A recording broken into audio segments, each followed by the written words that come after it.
That's all. We left Sevastopol. We, the fighters, are flying away on the airplane Lai-2, a transport slow-moving machine. Next to me is Yasha Makiv. In the lieutenant's face there is something Oriental Mongolian. Only a snub nose gives him a natural Rusak. Bold to the point of daring, Yasha was a faithful comrade in the Sevastopol sky. The last sortie we made together stormed the Konstantinovsky Ravelin already occupied by the German. I look at the pilots.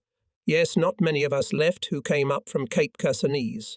Many of us were left there in the ground red with blood, torn by metal. The Yaks were left there too, mutilated, beaten in air battles airplanes. They won their own. It even seemed strange that these wings and fuselages with huge holes, rudders with torn wounds, had recently been supported by the air singing behind the plexiglass of the cockpit. Flying away, we did not lose faith in victory, did not lose heart. We knew that as long as at least one Soviet man was breathing, the country would fight. But Sevastopol meant too much to us. And when the silhouette of the Kersanese Cape was shrouded in haze and I turned around and saw nothing but a crimson flame over the abandoned city, my heart ached. Sevastopol was a part of our soul. Forgive us, Sevastopol. Forgive us, twins, that remained in the land of Sevastopol. Don't envy us who left the city, we who have suffered these hours and minutes of nightmare. Everything, neither Chersoneso nor the dawn, is no longer visible. The car is going over the water, and the sea, usually calm in this month, rolls today main waves, growls menacingly, as if it shares both our pain and hatred. Frowning, pensive. Probably we all look the same now.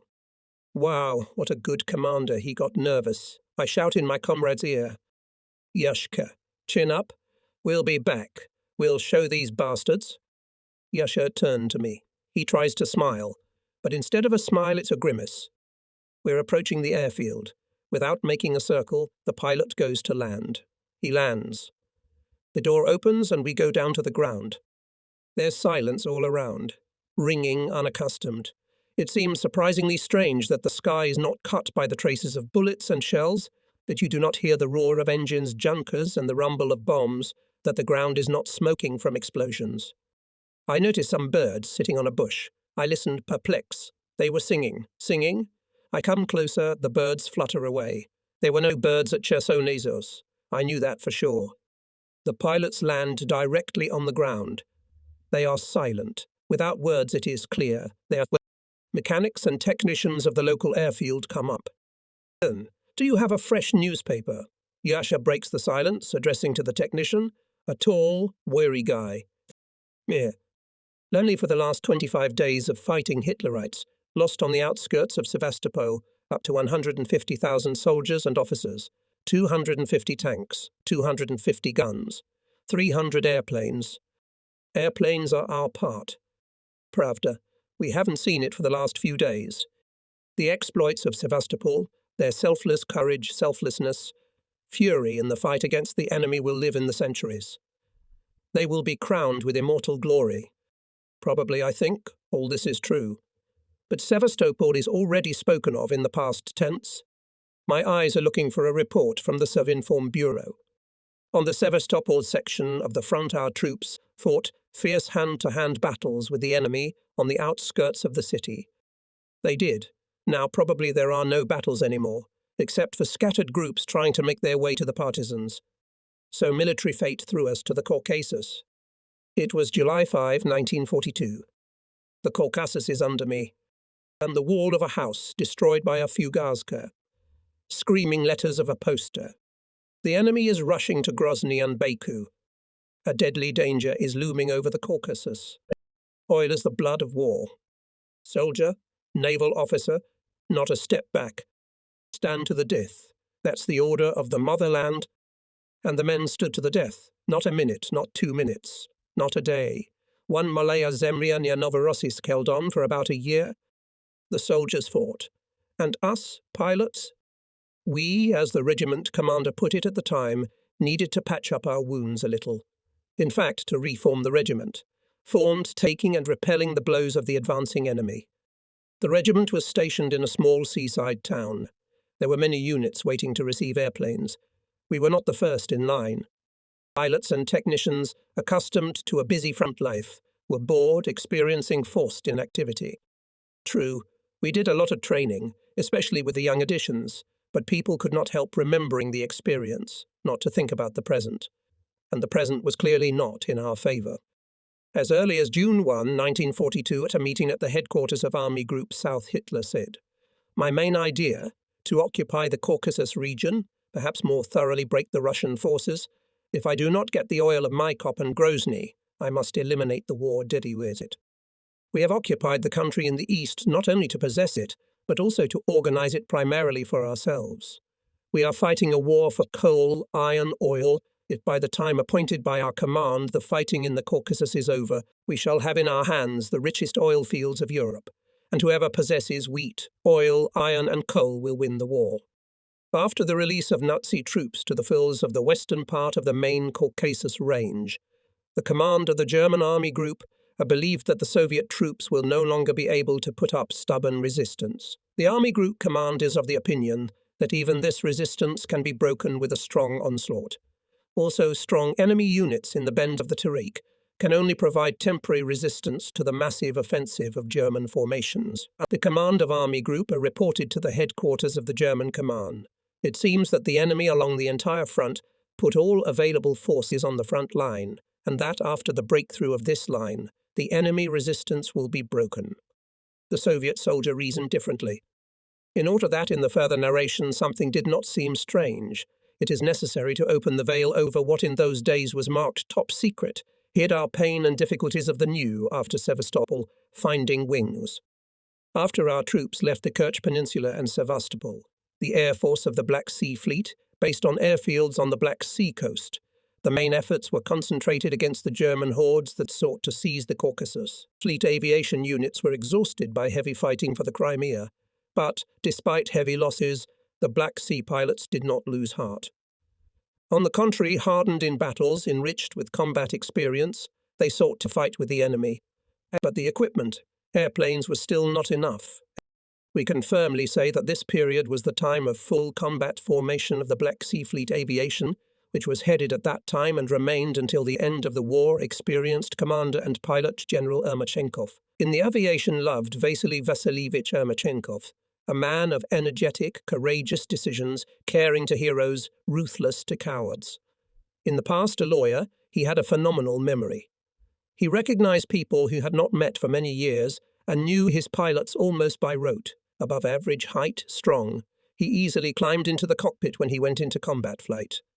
Together with his assistants Petrov, Zelenov, Pernik and Kirakin, he skillfully led the air force of the fleet. By this time, in the ranks of Black Sea pilots appeared the first heroes, Ivanov, Kurikov, Naumov, Alexeyev and Rishov, and a little later, Korzunov, Satsumia, Efimov, Kamarov, Turgenev, Lyubimov, and many others who became true air aces. Experience is a great thing. If the German aviation, as well as their entire army, by the time of the attack on the Soviet Union had 2 years of experience in warfare and was armed with the latest types of aircraft, which were produced in huge quantities. We, in fact, had no combat experience at that time, and new types of aircraft were just beginning to come off the factory assembly lines. This, of course, the main reason for our first failures, although morally we felt 100 times stronger than the German pilots. In the course of the war, new combat cadres had already grown up, who could show by personal example how to fight with the enemy. Almost every combat flight involved the commanders of squadrons, regiments, and even divisions. This instilled confidence in the pilots, gave them additional energy in combat. As an example, I will give Denisov. He was appointed commander of the regiment in Anapar. He flew there at night on a fighter plane, and that was appreciated by the pilots. They loved him. The regiment had 10 MiG-3 airplanes, heavy, clumsy at low altitudes. But over Tamania fierce battles were played out, and the pilots, fighting side by side with their commander, fought bravely and skillfully. Hitlerites, having untied their hands at Sevastopol, transferred large forces of aviation to the Caucasus. The enemy bombed Novorossiysk, Krasnodar, Tuapse and other major cities and ports. The command of the Fleet Air Force hastily organized repairs and threw into battle even such obsolete types of fighters, such as I-15 Bis. And this was out of great need. These were our last bets. to achieve a fundamental break in the forces, needed more modern aircraft, and the more the better. Our industry, which had just relocated to the east, did not have time to meet the needs of the front. In short, the second half of the 42nd year was the most difficult for the fleet AV. The extremely small number of aircraft had to cover from the enemy the entire coast from Novorossiysk to Batumi, and after the mastery of the German troops, most of the North Caucasus, and the coastal sea communication feeding our troops on the mountain range, stretching from north to south for hundreds of kilometers. I remember, Denisov told later, how my regiment, which flew after the abandonment of Anapa to the rear in order to reform, had to cover our troops in the area of Mount Elbrus, having 3 or 4 airplanes, received from Kutaisi workshops for training of arriving pilots. We took turns to go on combat missions. Major Oktani's regiment, also armed with all types of airplanes, continuously went to the pass, dropped food and ammunition to our troops, and near Tuapse and Novorossiysk were at that time fierce air battles, and the 32nd Regiment of Major Pavlov and the 6th Guards Fighter Regiment, which I happened to command, took the brunt of the enemy's blow. The fascists, feeling their strength, literally brazen. They stormed the coastal road, bombed Tuapse Lazarevskaya. In such a difficult situation, the Fleet Aviation Command in October carried out a daring operation to throw out an airborne landing on the fascist airfield Maykop. The goal could destroy enemy aircraft and thereby reduce its activity in the coastal zone. Heavy bomber TB-3, adapted for the transportation of paratroopers, and a passenger plane Lai-2 in the night of October 24 took to the air and set a course for Maykop. At the agreed time, the machines appeared over the target, and from a height of 400–600 meters under heavy anti-aircraft fire threw out on parachutes several dozen daredevil paratroopers. In extremely difficult conditions of the situation, the heroes fulfilled the task set before them. They destroyed 22 enemy airplanes, and, having lost only a few men, went into the mountains and then returned to their territory. This is how we started to fight in the Caucasus. Our adobe house, located not far from the CP, was perhaps quite unremarkable from the air. In any case, more than one enemy raid we relatively quietly sat in it, waiting for the next wave of bombers to pass and we could go to the parking lot again. During the raid, it was pointless to go up in the air. You would destroy yourself and demask the airplane bunkers. But once the Germans hit our cabin. At that time I was cleaning my gun. Alexeyev, my deputy, smiling at something, was finishing a letter. Suddenly we heard the rumble of engines, the heart-breaking whistle of bombs and rumbling. The window frame flew past me with a shriek and crashed down on Alexeyev's bed with small chips. We woke up under a pile of plaster, boards and straw. Kostya, are you alive? Alexeyev mumbles something incomprehensible, then answers, I think I'm alive. And you? I think so. Sir, feel yourself. Maybe you're wounded? No, I'm fine. What are we going to do? The trains. Sleep. The junkers seem to be leaving. You'll fall asleep here.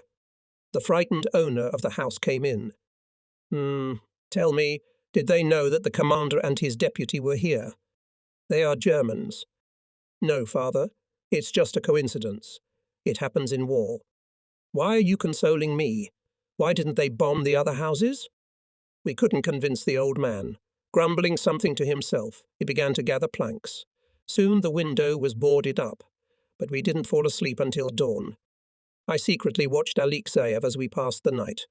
Fearless in the sky, flying perfectly day and night, here on the ground, he was somehow at home calm. Well, war will make you get used to everything, even to bombing. We're in the Caucasus, and what became of those who failed to leave Chersonesos? It was scary to think about it. Going a little ahead, I will say that those whom we thought were dead suddenly resurrected. One day there was a call from the headquarters. Do you know Saprikin? Ivan Ivanovich. Yes. What's your opinion of him? He was a great fighter. Deputy squadron commander. Could you give me a written description of him? I'd be glad to. But who needs it?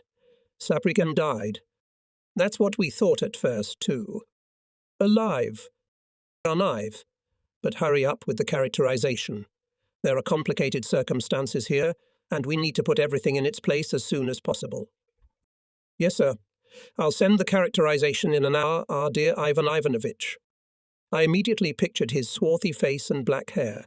I remembered the cheerful character of his comrade in arms. And we buried you, our dear friend. How great it is that you are alive. When the dead come back, and here he himself tells me about his difficult circumstances. You left at dawn. I can't say I felt comfortable being alone, no, but someone had to receive and send the last airplanes that managed to land at Chersonesos. Besides, I was firmly convinced I would evacuate myself on the last one. Who could know that the last airplane would not be able to land? And then I was immediately summoned to the command post. Our task, said the head of the group, Colonel Dziuba, to meet Lai-2. You will choose places for landing, show the pilots where to land. Quickly unload them and land the wood. The next morning we sent all the combat aviation to the Caucasus. The airfield was empty.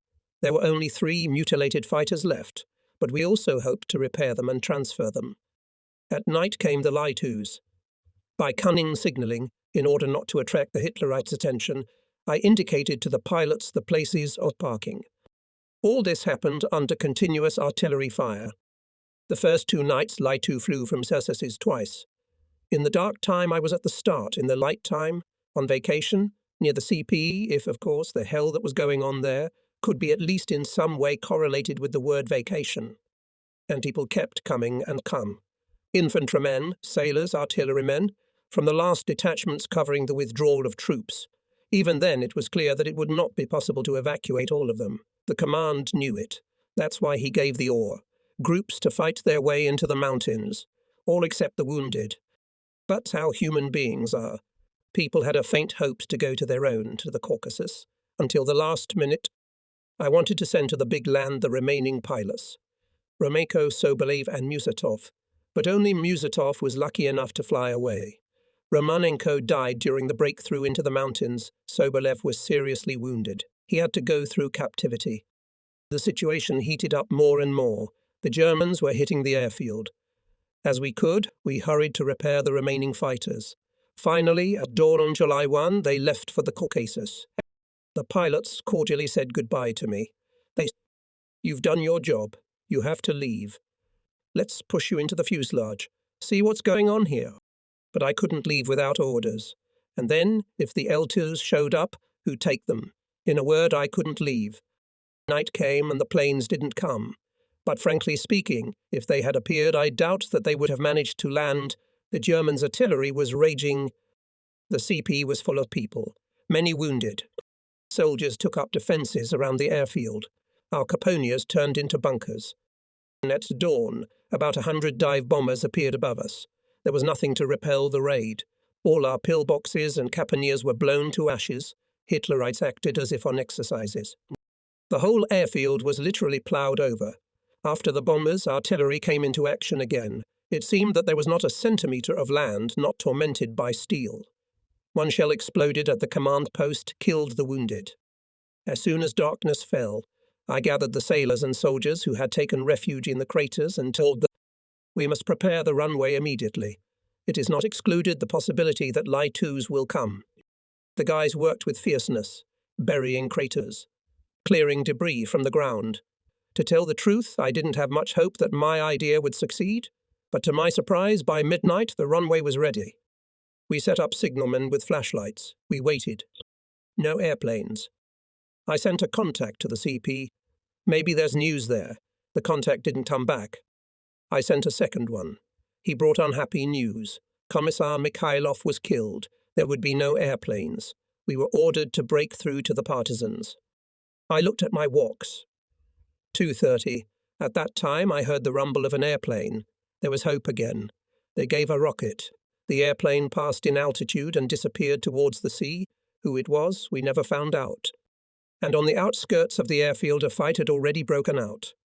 Machine guns rattled. The tracks tore the darkness. Politruk Ivanov, a subordinate of Colonel Dziuba, went on a reconnaissance. He came back alarmed. German machine gunners broke through to the airfield. Dawn was dawning. We still had a few searchlight installations. In the current situation, they could go to the enemy. We understand each other without words. The sailors start the engines, bring the cars to the cliff. They give full throttle and jump out of their cabs. Now it seems that's it. We're sneaking down to the positions of the coastal battery, or rather to what's left of it. Ivanov assures us that there we can make an attempt to break through to our own. A terrible picture opened before us. Dozens of dead sailors lay near the mangled guns. They did not retreat a step. We went down to the sea. Above, on the cliff, the battle was already going on. Near the shore, the sea was swarming with people. Many tried to swim away from the enemy. I decided to organize people to form a fighting group. I proposed, who will go to the breakthrough. Sailors began to stand next to each other. 1, 2nd, 10th, 20th, a small group of about 40 people was formed. No, guys. My name is Ivan. No, I point at Ivanov. His name is Alexander. I'll be for the commander. He'll be the commissar. We'll try to break through to the north. We'll carry out the operation at night. Now we need to take cover, save our strength for the battle. The Germans have started shelling the shore. We're dashing up to the top. We take cover behind rocks in craters, but the shells are already exploding behind our backs. They're catching up. When darkness fell, there was almost nothing left of our squad. Just a few men. We went towards Balaclava, leaving the shore on the right in 1.5 or 2 kilometers. The dawn found us in some trenches. We were exhausted. But it turned out that we had gone no more than 5 kilometers. From the side of the road we could hear the rumble of cars. Spent the day in a trench. At night we set off again. We took turns sleeping, me and Ivan. So 2 days passed. At dawn of the 5th of June I woke up from pain and screams. A German was standing on my arm. A machine gun was pointed at my chest. It's a long story. Only the first escape failed. I saw everything. Hitler's terrible concentration camp, beatings, hunger. I escaped again. On the night of September 15, 1942, north of Stalingrad, I crossed the front line.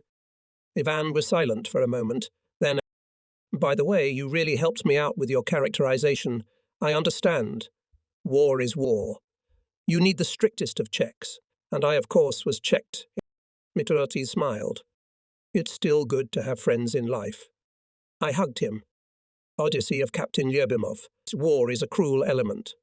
And the circumstances that are formed here, sometimes merciless. Especially for those who have the fate to stand at the post in situations where the death of a man is predetermined almost 100%. In the first book, By the Black Sea, I told about how was maimed Squadron Commander Lyubimov. An excellent pilot, a fine man. Shot down in aerial combat, he landed forcibly in the open in the steppe. Already on the ground, the fascists attacked his plane again. The shell cut off the pilot's left leg almost to the knee, and the right leg was mutilated. What happened to him next? He did not want and could not be a sufferer. Nikolai Ostrovsky was no easier, but he did not turn the life of others into hell. Moreover, he was the one who supported the weak. And it's not about examples. Just while his heart was beating, he could not, at least mentally, not live a normal, full-blooded human life. He could not fight, could not rejoice, could not be sad. A sharp, cutting pain began somewhere in the upper half of his back, instantly encompassing his entire body. It felt as if he were being torn with red-hot pincers. Maybe turn around and it would be easier, but turn Lyubimov could not, as could not allow himself to scream. It was not the kind of pain that passes tomorrow and the day after tomorrow, and therefore it was necessary to get used to it. And not only to get used to it, to win. Lyubimov hated sufferers, although never remained indifferent to human grief. Did not love, although he realized that not every person has the courage to resist the pain or the clear obviousness that your days on earth are measured not years, but months. Here everything depends not even on the nature of man, but on his understanding of the world. And so Lyubimov returned to the regiment. The mountains woke up somehow instantly. Here they are, still warm, in a barely blue halo. Then at once pink flashes pass along the peaks, light and shadow are contrasted, previously indistinguishable shades appear. Green, grey, black. Once again he looked at this play of light, but every morning was unique. And so it was today. Crimson yesterday, at dawn the summit today glows with almost blue tones. But all these colours did not please the pilot. One thought did not give him rest. Would he see the sky again? Would he be able to fly? Continuation of Lyubimov's Odyssey. Lyubimov did not tell then. In fact, the most important thing, what began after his evacuation to Sevastopol. In any case, the first question that he asked when he woke up, visiting his regiment commander Pavlov, was, half emotion, half plea. I have to fly. Will I be allowed to fly? You will fly, dear, you will. Pavlov hesitantly squeezed out. Lyubimov's eyes became sad. Do not need to deceive me. How can you fly without legs? I heard my sister said to someone flying away, this is probably about me. You imagined it. Pavlov got out of bed. I just talked to the doctor. It did not come to blood poisoning. It was the main danger. Maybe, said the doctor, it will be possible to save an crushed leg. The main thing now is to gain strength, to heal, and then back to the sky. Well, God willing. Lyubimov both believed and did not believe.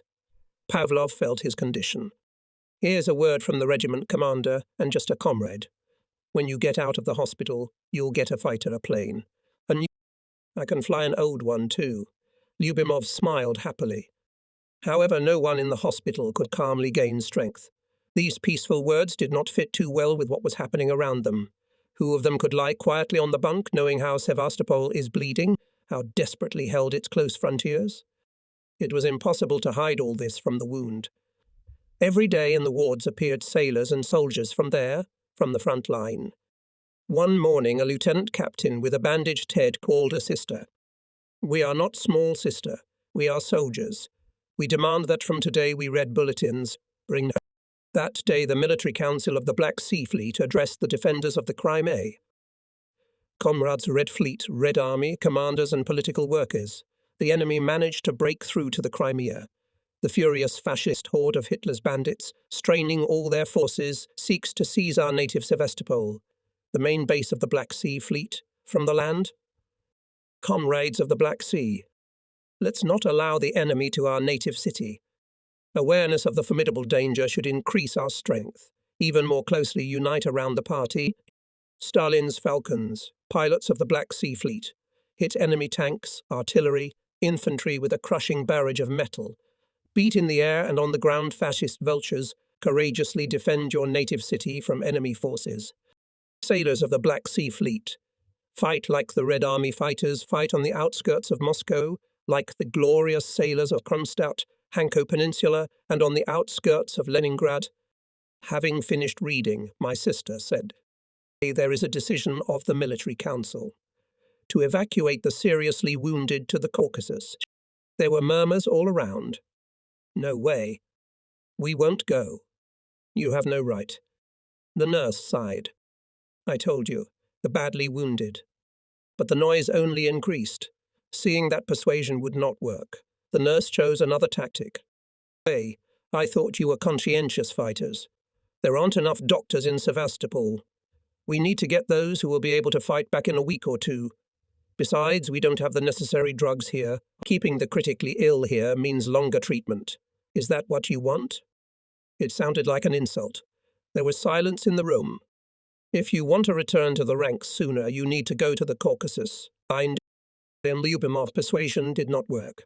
Only when he learned from the commissar's note that, firstly, this is an order, and secondly, the entire regiment is relocated there, he was forced to agree. There, not far from the Darl Gorge, in the hospital he met a comrade from the front. Major Yashkin, a fellow soldier, squadron commander. He was set on fire in battle the day after the disaster with Lyubimov. Face in terrible burns, blood-soaked bandages. So appeared before Ivan Stepanovich, pilot, about whom the regiment said, he can play a red maiden in the theatre. It's more fun together, he said Yashkin sadly. Everyone bows to you. True, the parliamentarian, that is me, looks bad for such a solemn occasion, but sieste la vie. That's life, as the French say. However, I'm teasing. I don't know what for. I can't amuse you, and I've got a bad feeling myself. A war like this is going on, and we've already been knocked out. We'll see about that. My Bimov snapped at me. That we'll see, Yashkin, knocked us out or not. But only if we could get out of this shameful hospital sooner. I see everything can be, Ivan Stepanovich. Yashkin humbly agreed. Everything can be, but they won't let us fly anymore. They will. They won't. The pilot looked at his bandages and Lyubimov's bandages. However, they say medicine now does wonders. Yashkin stopped talking. Enough guessing on the coffee grounds. Tell me better how their beer. In the regiment. Things in the regiment. We were very worried about you, Nike. Our commissar organized a real conference. We've been going over your fight. Shubikov's in trouble too. What is it? Worriedly asked Lyubimov. Participant in the battles in the skies of Spain, even at that time awarded the Order of the Red Banner. Shubikov was the pride of the Black Sea Fleet and the favourite of the regiment. Every boy in Kerch, Sevastopol, Novorossiysk knew him. You know that the commander protected him. He wouldn't let him fly in the heat of the moment, and he must have realized it. He took offence, and just then he got a mission. To the rear to destroy German gunners, Litvinchuk and Danilin for suspension, and who's for cover? For flights to the rear of the enemy, we adapted a heavy bomber TB-3. We hung 2-3 I-16 airplanes to it. They flew as passengers, saving fuel. At the estimated place they were detached, made an attack and returned home on their own. Here Shubikov insisted on the commander of the regiment. Yashkin continued to tell. Let go and that's all. In a word, I begged him. He flew to cover Litvinchuk and Danilin. And what? Oh, Danilin and Litvinchuk attacked the battery. And Shubikov withdrew to the nearby German airfield, blocked it, prevented fighters from taking off. Don't drag it out. Is Shubikov back? Gasping, said Lyubimov.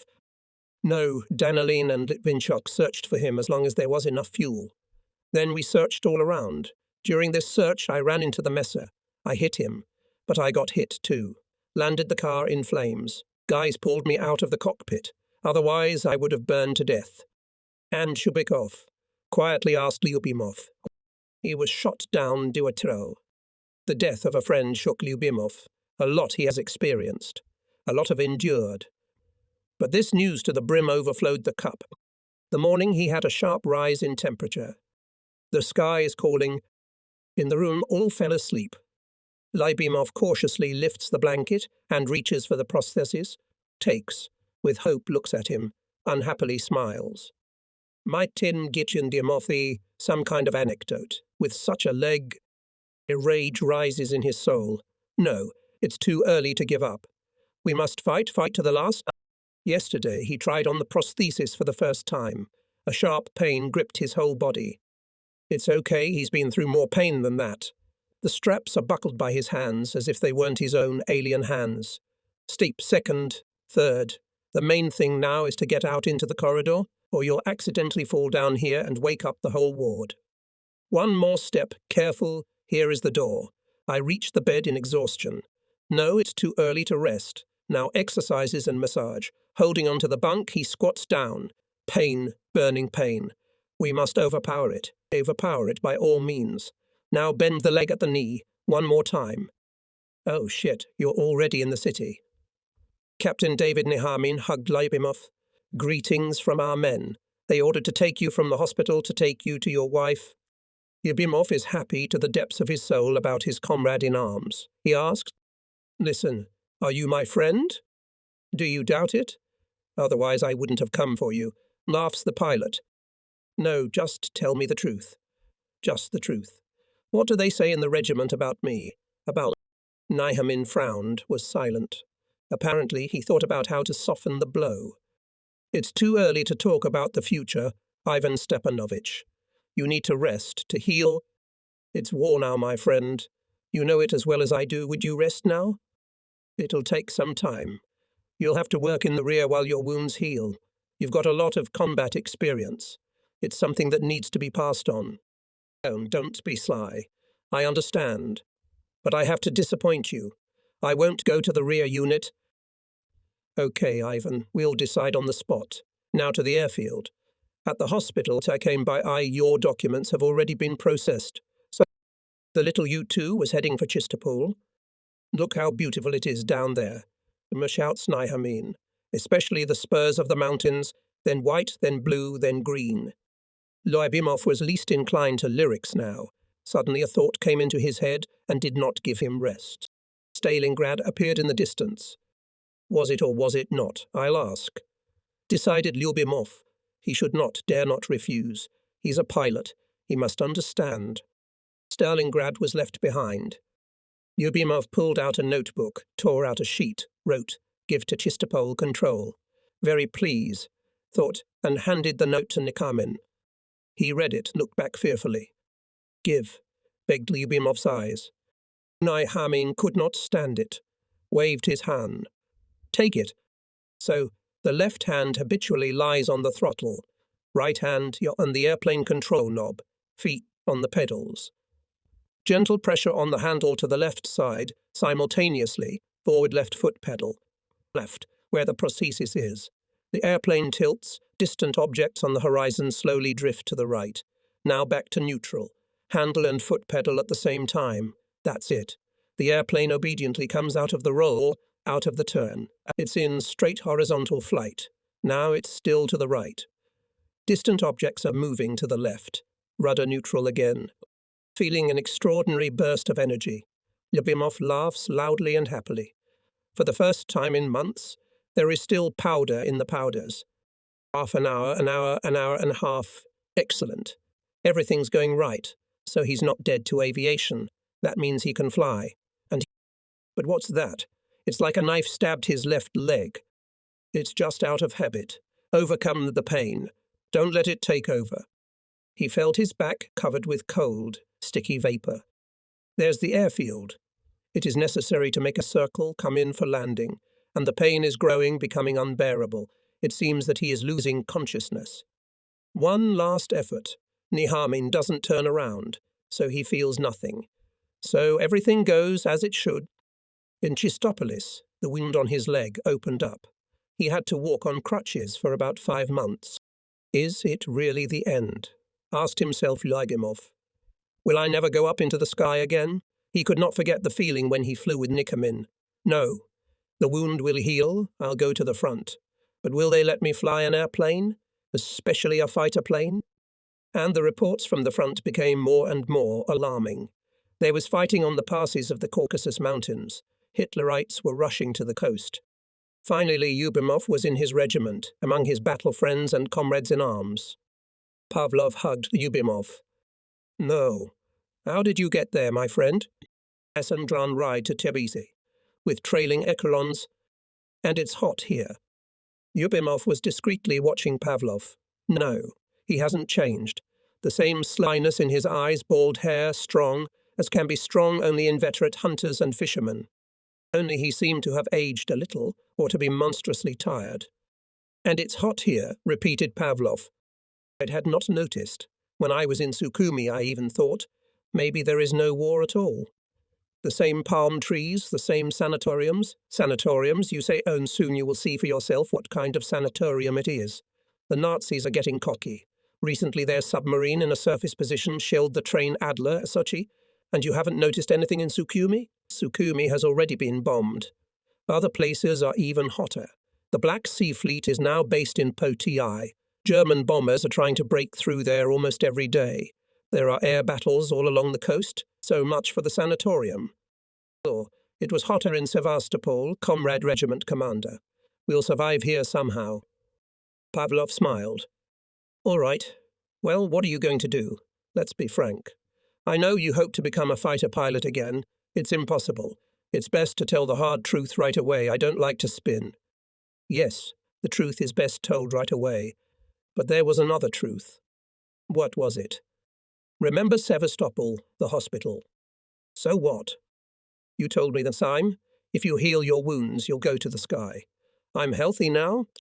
Well, tell that to someone else. He's healthy, you see, after such wounds.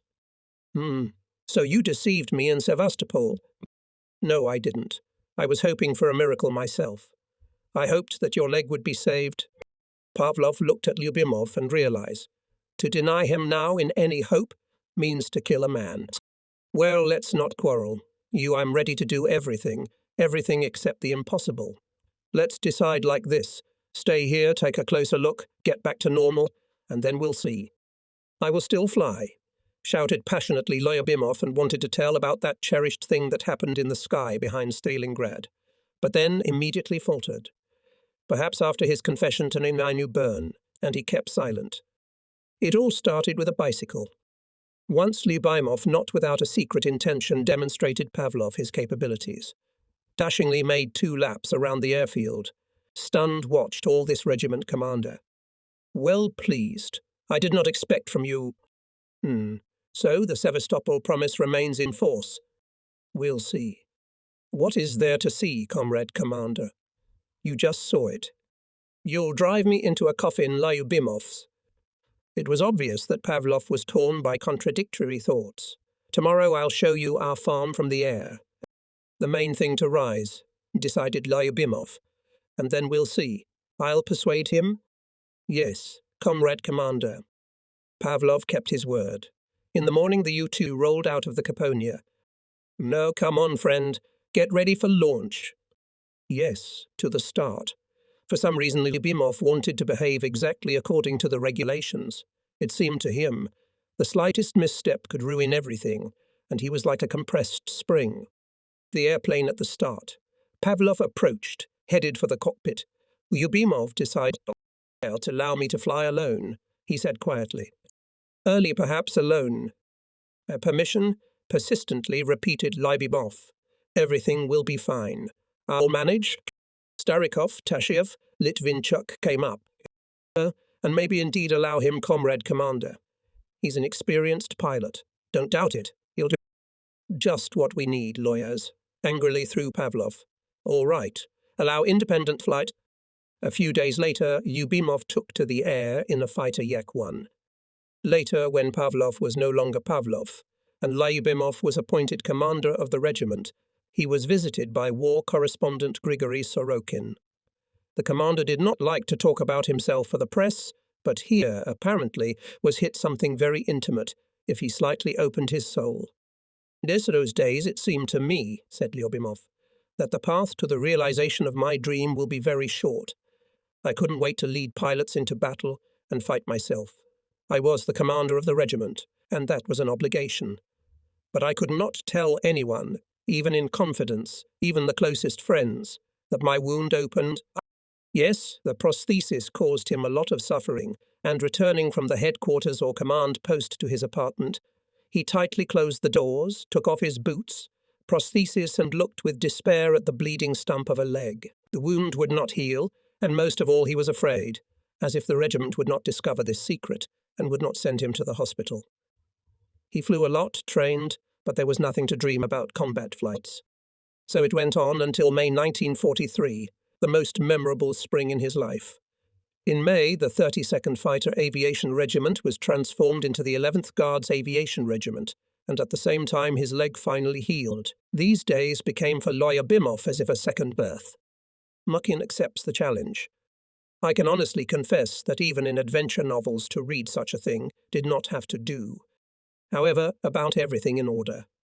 The inhabitants of Genjik observed that day a truly unprecedented picture. Above the battery, leading a powerful fire on the advancing Hitler divisions, there was an unexpected, moreover, quite unwelcome guest. A Focke-Wulf 189 came out from behind the clouds.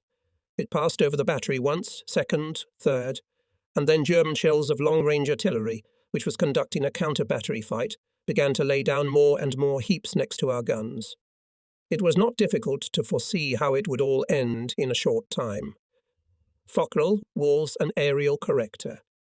Mukin and Maslov in the air, shoot down the Focke-Wulf. Ordered from the command center. A pair of Lag 3s took off. Maslov simulate an attack on the left. Divert fire on yourself. Mukin transmitted over the radio. I'll try to hit from the tail. Focke fiercely snapped back. Led it, apparently, an experienced pilot because 2 and 3 and 4 times the German went away from, it would seem, accurate strikes. And on the planes of Mukin's Hawk there were already holes. Mukin began to get nervous, making tactical errors. Hit from a great distance, inaccurate aiming. In any case, although the Hitleroviten smoked a little, but quite freely went towards the sea. Destroy the enemy at any cost. Mukin recognized the voice of the regiment commander in the headphones. "Nothing there is to destroy," replied the pilot. At this moment he finally managed to come almost close to the belly of the Fokker. Now you cannot get away. Finger habitually presses the trigger. But what is it? Machine guns are silent. Oh, fool. The pilot scolded himself, but so that he was heard on the ground. Who is a fool? Heard an amazed voice from the ground. I am a fool. Shot all the ammunition. And in a second, I'm going for the ram. The ground had no time to respond to the order. In front of hundreds of people, a Lag 3 crashed into the tail of a Fokker. Two dark figures almost simultaneously separated from the Nazi scout. Soon the parachute domes opened over the... But where is Muckin? And only here people noticed that just above the Nazis descended on a parachute Semyon. Bastards! They will shoot him, suddenly shouted one of us. And indeed the Nazi pilots, having taken out parabellums, began to fire at Muckin in the air. Why doesn't he shoot? Maybe he doesn't have a gun? Hey, he wants them taken alive, suggested the regimental commander. But it may cost him too much. Shoot, shoot, came from the ground, though almost certainly Muckin could hear nothing. Shoot. Then the events unfolded rapidly. At first no one even realized what had happened. Muckin unbuckled his holster, took out his gun. He pulled the slings, and the speed of his fall increased. He was clearly shortening the distance between himself and his enemies. Here he raised his arm. The fascist sagged on the parachute. The second shot was already heard. Another Hitlerovit twitched. The parabellum fell into the sea. Hurrah! Shouted almost everyone on the piers in the city, and Muckin's parachute was already rocking on the dark water. Boats were rapidly coming to him. Pavlov goes into immortality. Hitlerites were bitching. Wave after wave went to Tuapse German bombers. Anger is a bad advisor, and not 12 Nazi aces have already laid down their heads here. Therefore the orders of the German command became fiercer, and we were not surprised to find in the tablet of one of the German pilots shot down a letter with a highly characteristic confessing. We do not know what will happen to us. In the battles for Tuapse many of my comrades have already died, but we are ordered to suppress the resistance of the Reds at any cost. New casualties are inevitable. We're nervous. I don't know whether I'll return from the next flight. Premonitions darken my heart. Bad feelings not in vain darkened the soul of the Hitlerite. He did not return from the flight.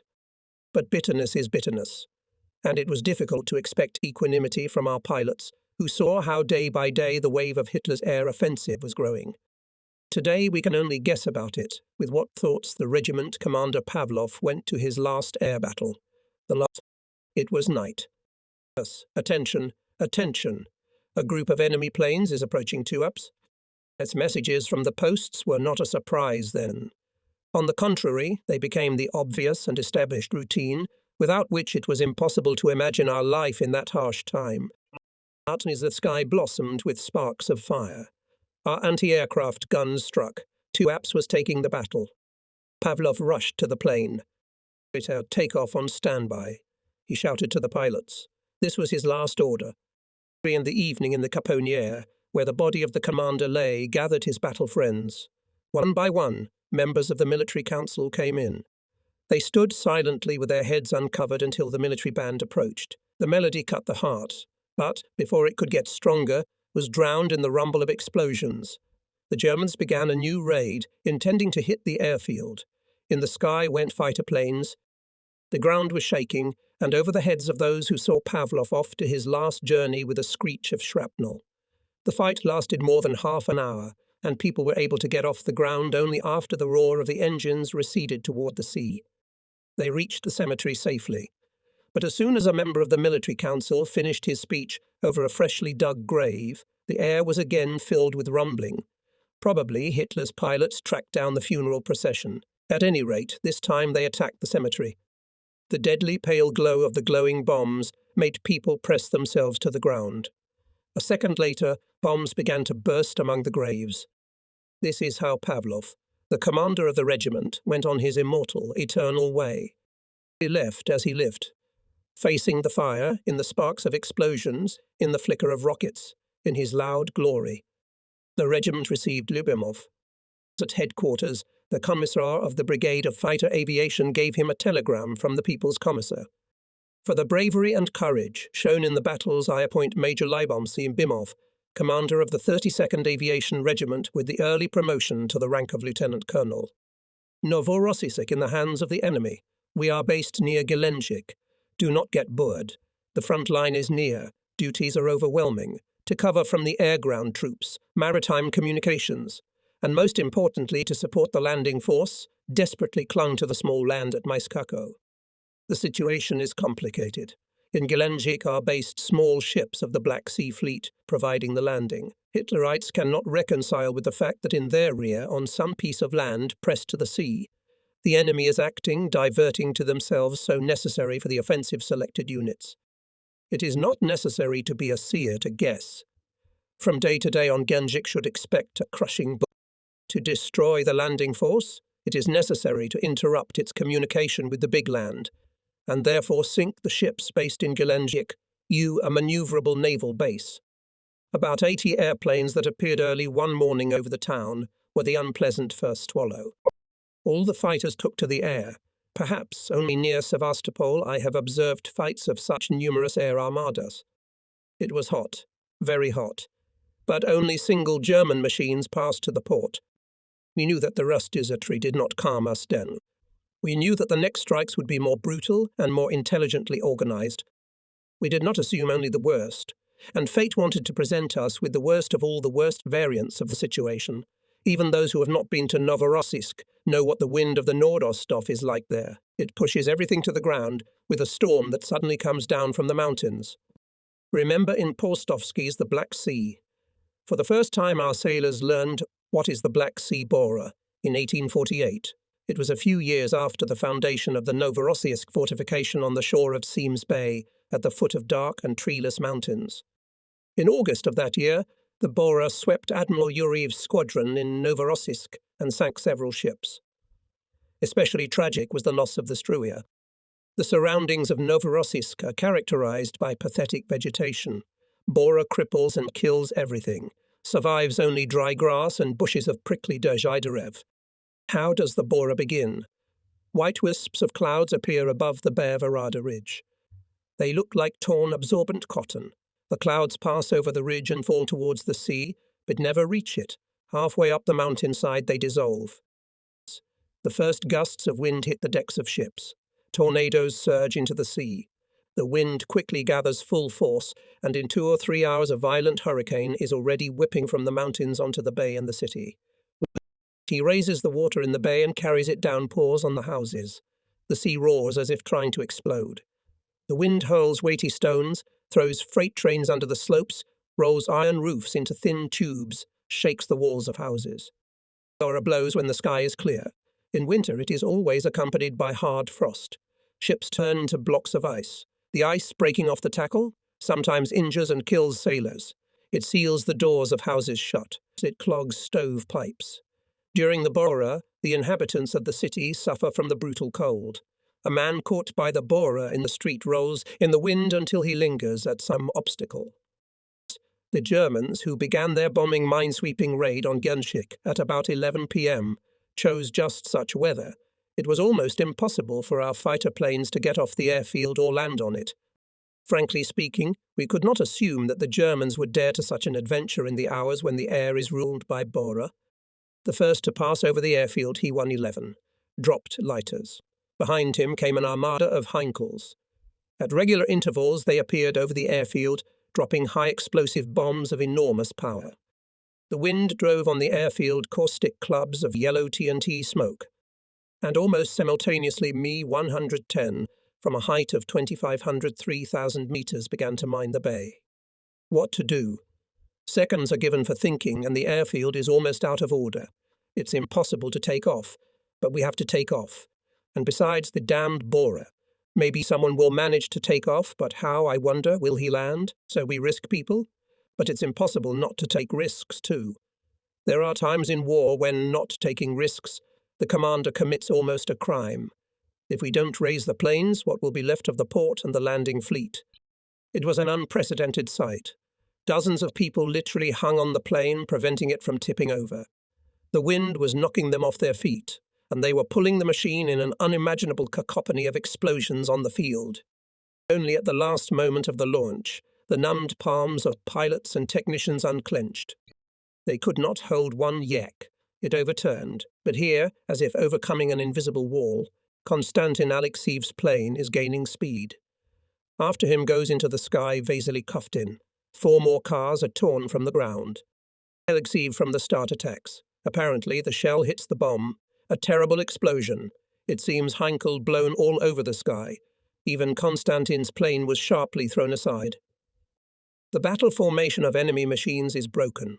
Yak attack, then one group of Heinkel, then another, then Mi-109, climbing, it seems, to certain death in the thick of the enemy planes.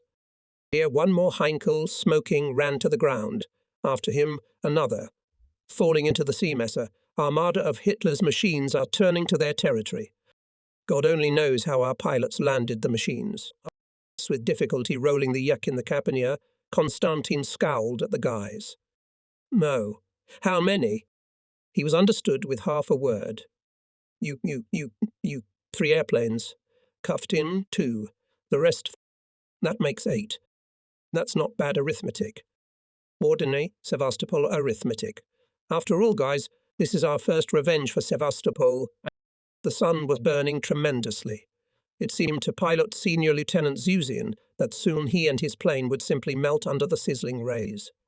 It was stuffy in the cockpit. The body was constrained by a heavy drowsiness, and it angered the pilot. Attention must be sharp and constant. On this day, fascist planes have twice tried to break through to Tuapse. Below, Eke Bayet, ships, fleet. What day is today? Zuzin, remembering, wrinkles his nose. Yes, the 10th of August. The velvet season is in full swing. Only he is special in this stormy 42nd year. As if in confirmation of his thoughts, the sky on the horizon blazed with black dots. 1, 2, 3, 10, 7. Zuzin lost count when he passed 20, and immediately heard the voice of the ground. 30 enemy planes. Course to Tuapse. Cover, me, ordered the wingmen. Attack the flagship. Hitlerites obviously did not expect such audacity. On the armada of their planes were 3 Russians. Only 3, well, so much the worse for the attackers. If they are tired of living, let them blame themselves. Zuzin very accurately calculated the maneuver. Coming in from the side of the sun, he attacked the lead car, and before the right aces were able to realize what was going on, to cut off the attack of Soviet fighters, Heinkel was already burning. 2 accurate cannon bursts did their job. The line of bombers scattered. Hitlerites, having dropped bombs in the sea, began to leave. A new striking blow Zuzin. The second Heinkel 1 Yula, 11 went to the water. Each participant of the great patriotic war has his main city, with which the strongest spiritual impulses are connected, wrote once hero of the Soviet Union Sergei Borzenko.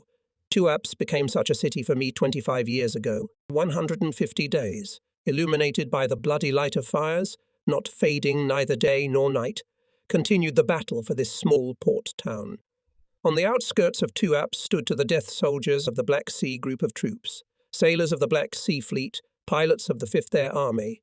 Multi-story battle rattled on the ground, on the sea and in the sky. And for us, pilots, Tuapse became a city that left a notch in our hearts forever. A group of fascist armies, 22 divisions, including 9 tank and motorized divisions, pounced on the Soviet troops which had withdrawn to the foothills of the Caucasus. Hitler intended to seize Novorossiysk and Tuapse to break into Transcaucasia from the Black Sea coast, deprive our fleet of bases, sink ships. Part of the enemy forces rushed to Grozny oil region. Special mountain infantry units of the enemy aimed at the passes of the Caucasus Range. In those days, Zuzin submitted an application for admission to the party. There were such lines in it: "My life belongs to the motherland. If necessary, I will give my blood drop by drop to achieve victory over the enemy." After the abandonment of Sevastopol by our troops, the ports of Poti and Batumi became of paramount importance. Even during the Sevastopol defense, Poti and Batumi remained the only ports on the coast, connected by railroad with the center of the country. Transports with cargoes from Sevastopol and other frontline ports began to flow here. It was necessary to urgently reload them into trains and send them to the interior of the country, and on these transports in turn to load ammunition and food for Sevastopol, Novorossiysk, Tuapse. In addition, ships with wounded soldiers and evacuated women and children arrived almost daily. They also had to be ferried further. And here the huge enthusiasm of the population helped. Everyone worked with extreme tension, day and night, interrupted only during air raids. In 1942, the base in an average month received about 100 transports and other large ships, and as many escorted to sea. Says about this period, the former head of the base, Admiral M.F. Kuma, and each such ship is 1 or 2 railroad trains of cargo. For the protection of transports at the crossing, the base allocated during the same time about 400 ships of different classes, from boats to escadrille destroyers. This does not include the ships of the covering detachments, which were sent to protect our communications in the most dangerous directions. The enemy bombarded the convoys with his aircraft and submarines, and since the end of 1942, and torpedo boats. We had no opportunity to reliably cover our communications from the air because of the limited range of fighter aviation. The whole burden of the fight against enemy aircraft and submarines, especially in areas remote from the base, fell on escort ships. The protection of naval bases was primarily on our shoulders, the shoulders of naval aviation pilot. The base in Poti very soon attracted keen attention of the Germans. Reconnaissance flights over the port became more frequent, but it was difficult to shoot down these reconnaissance planes. They were piloted by the most experienced pilots of fascist Germany. They did not engage in combat. They left, as a rule, using clouds. To them were added seaplanes Dornier, carrying reconnaissance service along the coastline. Sometimes they landed on the water and from there continued their observations. It was clear that they were gathering information about our ships going to sea. It was necessary to discourage the Germans to appear near the base. For this purpose, the Aviation Control Center was taken ashore. All the nearest posts of the Observation and Communication Service, SNIS, was ordered to report the approach of German aircraft directly to the control point. When the first report about the approach of Dornier came to the point, our fighters were already in the air and they were pointed at the enemy. The German pilot tried to dive away, but the fighters caught up with him and shot him down. Dornier fell into the sea and sank. After this incident, German seaplanes were afraid to come so, but the Germans intensified other forms of reconnaissance, and, in particular, the landing of paratroopers.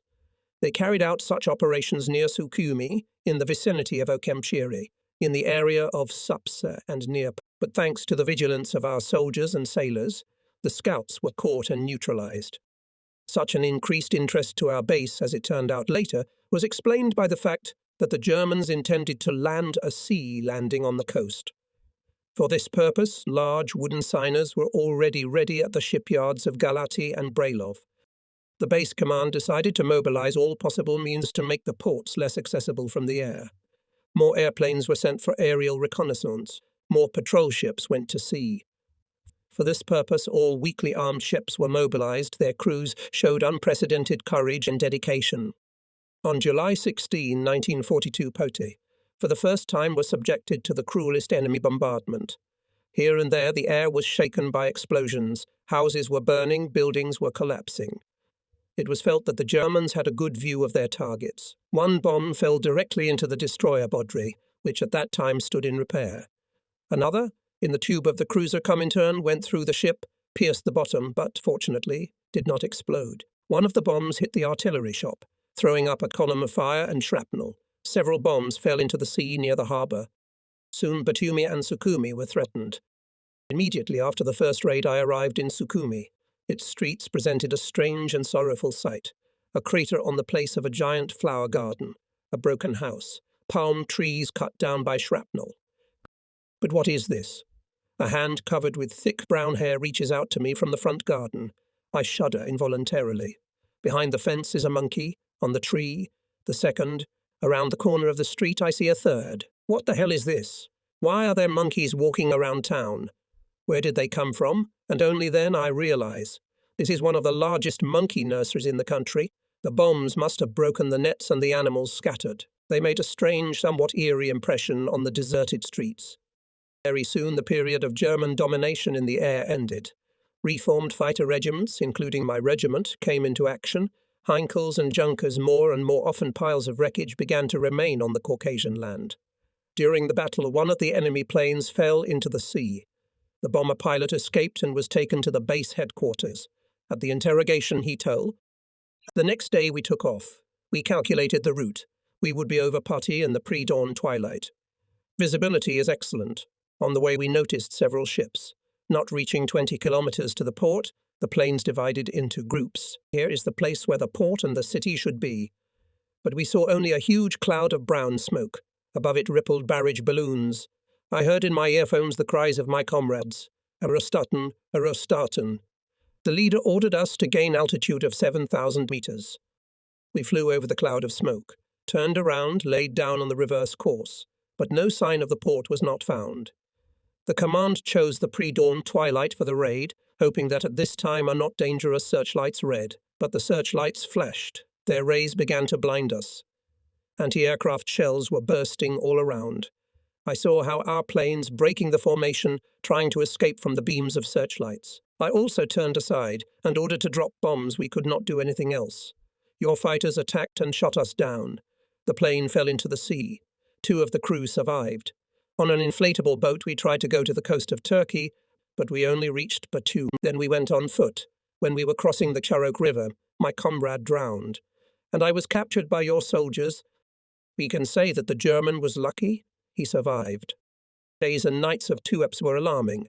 Previously quiet resort town turned into a besieged base ship, rising over the sea, falling into the waves of bloody fiery sunsets. But the city did not see them. Its defenders were staring into the air, trying not to miss the ominous black dots on the horizon and the seashore. They could appear at any moment of daylight. But the night did not bring peace either. Under the cover of darkness went to Tuep's new armada of heavy bombers. They came with a categorical oar. At any cost to reach the target, to attack the warships of the Black Sea Fleet. Air, air. From the seashore comes a group of enemy bombers. Nerjiklay airfield. Nazimski's pair in the air. They're used to such information and commands here. But you can't get used to danger and death. A man was born for something else, and the state of the guys who are now taking off is becoming acute and resolute. Day clouds covered the sky. They are coming to the coast in a thick veil. Well, the weather is clearly favorable to the pirates. In the clouds it is easy to get lost, to hide, to escape from pursuit. Vladimir Nazimski's car breaks through the first layer of clouds. No one, the next layer. Yes, there they are. 9 Heinkel 111 sneaking towards the city. Volga, Volga. I'm Hawk. 9 Heinkels coming up, behind the clouds. Height, need help. Here's the ground. It's responding. Roger that. Help is coming. Hold the enemy. No attack. In the wingman's earphones is the almost youthful voice of the guard's captain. So the formation of the 9 is broken. Hitlerites are scattering. 2 fighters will not be able to pursue all the planes at once. Having moved away from the battle, some of them dive into the clouds and again lie down on a combat course. Nazimski attacks the nearest airplane. The wingman understood the maneuver, goes into the tail of the Hitlerite. Lead rain hits the hated crosses. The bomber falls on the wing. Is it hit? It should still be checked. How many times the fascists sometimes broke away from experienced pilots in this way? And so it is. Having flown in free fall for several hundred meters, the German leveled the machine. Liar. You won't get away? Nazimski's fighter, as if by an invisible thread connected with the enemy's plane, repeats its evolutions. The German tries to escape into the clouds. Too late. Nazimski presses the throttle. The cannon rumbles. The smoke trail goes out in the hull of the Heinkel. But is this blow fatal? Nazimski dives next to the airplane flying down. Through the window in the clouds, a steep mountainside is rapidly approaching. You can't go any farther. You'll crash into the rocks. The engine roars frantically. The nose of the fighter is again directed towards the clouds. Nazimski looks. A mountain cloud is slowly settling on the mountainside. It is cut through by lightning. The fascist is tearing at his own bombs. 2 shadows flashed in the gaps behind the clouds. The pilot's trained eye determines unmistakable. Ours, great. So help has arrived. Now in pursuit of the others. Vladimir. Heinkel behind. In the earphones, the voice of my partner. A swift turn towards it. Heinkel is firing furiously, but, unable to withstand the frontal attack, sharply goes to the left, exposing the side for a blow. Explosion. The wreckage falls into the clouds of the lower tier, now up, out of the clouds. What the hell? A dark flaming mass is coming towards Nazimski. First thought, is it ours? No, a Heinkel. The burning airplane whizzes by. Some of my comrades did a good job. In the break in the clouds, another German appeared, rapidly leaving towards the sea. In pursuit, Nazimski shouts, "Elks, I'm Volga. Stop the fight. Return to base immediately." Heated by the battle, Nazimski reluctantly descends. The clouds are broken through, the coves and houses of Tuaps appear below. This is what was behind the order from the ground. Another group of German bombers were coming to the piers where the warships were standing. Cutting them off from the bay, 2 yaks were coming towards them. No, perhaps friends will not be in time. We will have time, thinks Captain Nazimski, and immediately makes a decision. To attack leading, to break the formation. Hitler obviously did not expect an attack. The Russian, who had fallen from nowhere, seemed to be going for a ram. Head on. Nothing, the rake pilot's nerves are also in order. You can't scare him. The planes were rapidly approaching each other. A few more seconds and… fanatic. We heard on the ground. Fanatic, roared the German fiercely. At the last moment he brought the plane down. Nazimski swept over the Heinkel, barely having time to notice how frightenedly the oncoming planes faltered to the sides. It seems that he did not hit anyone, but he broke up the formation. That's not bad either. Now you can choose a target for attack more calmly. He turned around and chose the nearest Heinkel. Crosshairs put on the cockpit, opened fire, and immediately saw how shrapnel shattered plexiglass on the German machine. It pecked and fell into a spinning corkscrew. No, it's not an imitation. That's agony. And the battle was already in full swing. The yaks arrived and chased the Nazi into the sea. Now we can go to the airfield. Vladimir looked back. Well done, wingman. Already managed to get out of the battle and is already guarding his commander. The planes are going to the sea. It's time to change course. Down a small dot moving sea hunter, a small military vessel. But why is it firing? At whom? It seems that German paratroopers have not tried to land here yet. Vladimir saw that the cannons of the boat were raised to the zenith, hitting the edge of a huge grey cloud descending to the sea. And Nazimski noticed, barely distinguishable on its dark background link Heinkel. Is there enough fuel? He asked the wingman. For 5 minutes. They understood each other heartedly. Steeply climbed up and immediately went on the attack. From the city watched the battle of the boat and thought it was from his accurate salvo ignited one of the German planes. But when he sharply went to the water, everyone saw that he was accompanied by Yakovlev. The machine stood out brightly against the background of the heavy blue-black sky. A storm was coming from the sea. They landed when it was already completely dark. Apparently, some news had already reached the airfield from the ground posts, because the regiment commander stepped out of the darkness and half-jokingly through Vladimir. You can't do that, Captain. If each of our pilots will do this every day, Hitler will not have any pilots left. Maybe it's for the best, Nazimski argued. The Führer will have less to worry about. For the second day, the sky over Genchik was covered with clouds, and, like the vapour of the earth, layered clouds of white dank fog stretched towards them. We were just cursing the Heavenly Office, and at the same time all our meteorologists, when a messenger from headquarters came to pick me up. Here are the things, Comrade Avdiv. The commander was silent, looked at me with a questioning look. I know. The guy's last day's worn out. But what to do? War is war. In short, we learned that in Anapa, the enemy concentrates high-speed landing barges and torpedo boats. We need to verify this information, and at the same time, see what is being done at the German airfield near Anapa. How to do all this? It's not for you to teach. Yes, Comrade Commander? Well, do it. Came out from behind the table and shook hands. By the way, here you are.